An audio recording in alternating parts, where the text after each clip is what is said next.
So many of us learn English tenses in a way that just doesn't work when we actually try to speak. We study all 12, we memorize all the rules, and then we freeze. But what if I told you the secret to speaking confidently isn't about learning more, it's about learning less? Let's break down exactly how that works. Have you ever been there? You know exactly what you want to say, but suddenly in your head, the past, the present, and the future all just mush together. If that sounds familiar, I promise you are not alone. It happens to pretty much everyone. And listen, this is so important to understand. The problem isn't you. It's not about your ability to learn, it's the method we're all taught. We're told we have to master all 12 tenses to speak well. But honestly, that's just a myth. The truth is, you only need a handful to start having real, confident conversations. So, in this explainer, we're going to cut right through all that confusion. We'll start with the common tense trap, then zero in on the 3 essential tenses you actually need.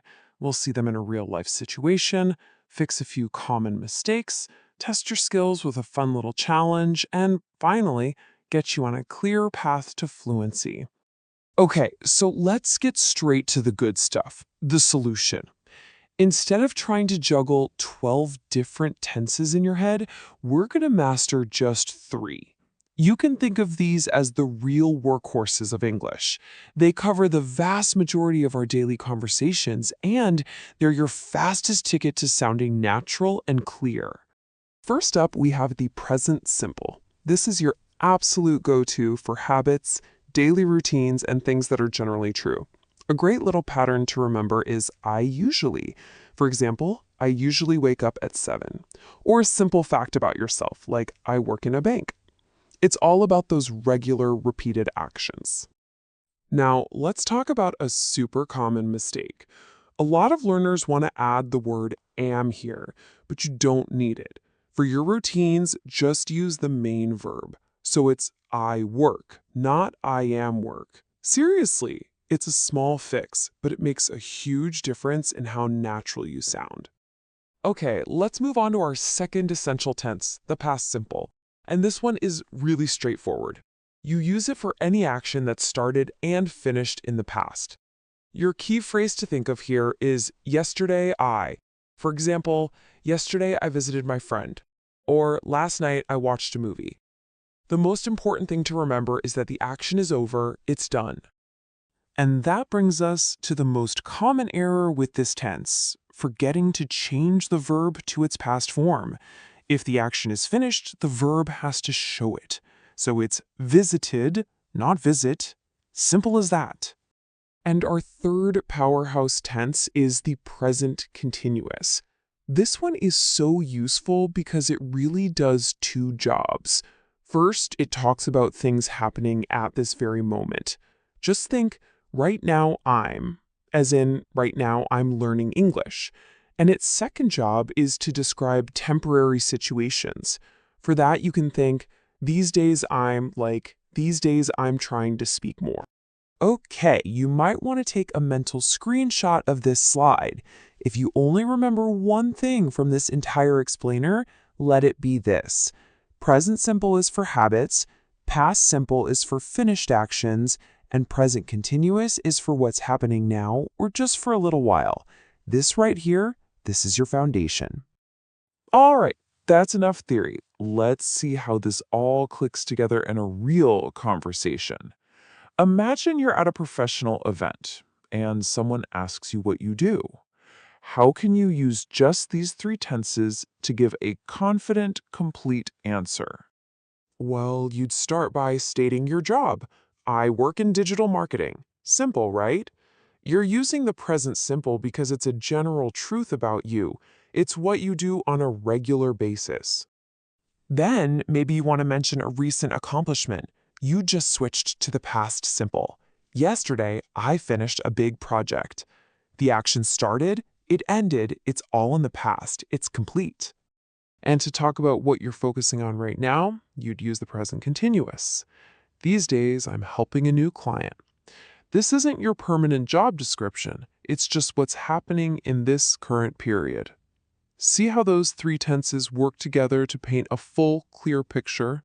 Now, this next point is where a lot of people get a little confused, but it's a simple fix that will make you sound so much more precise. Look at the powerful difference here. I work from home suggests it's my permanent, regular routine. But I'm working from home this week tells you it's just temporary. Getting this right is a real game changer for clear communication. Next up, let's quickly fix a couple of the most common errors that can make your English sound just a little bit unnatural. And the good news? Once you see them, they are so easy to correct. So the first mistake we hear all the time is adding am or is to present simple sentences. Because going to the office is a routine, we just say, I go to the office. We don't need that extra am. Just drop it, and your English will instantly sound more fluent. Here is another pro tip for you. Some verbs just don't like that ing form. These are usually verbs about feelings or states, not really actions. Words like know, like, want, and believe. So you'd never say, I'm knowing the answer. You just say, I know the answer. Okay, time for a quick rapid-fire challenge just to lock all this in. I'm going to give you a situation and you think of the correct tense. You ready? First one, you're talking about something you did last night. Which tense do you use? If you said past simple, you are exactly right. For example, last night I watched a movie. Okay, next one. You're describing something that you are doing right now. Which tense is it? You got it. It's the present continuous. For example, right now, I'm feeling more confident with my tenses. Great job! All right, the only way to really make this stick is to actually use it. So here is your simple 3-sentence homework to lock in everything we just talked about. I want you to write one sentence about your routine, one about what you did yesterday, and one about what you're doing these days. Go on, give it a try. And I really want to leave you with this thought. True fluency isn't about using the most complex, fancy grammar. It's about using the right grammar at the right time to say what you mean, clearly and with confidence. And you now have the 3 most important tools to do exactly that. If this little explainer helped you, please give it a like, subscribe for more simple guides, and maybe share it with a friend who also gets stuck on tenses. Thanks so much for joining me. Now go out there and speak with confidence.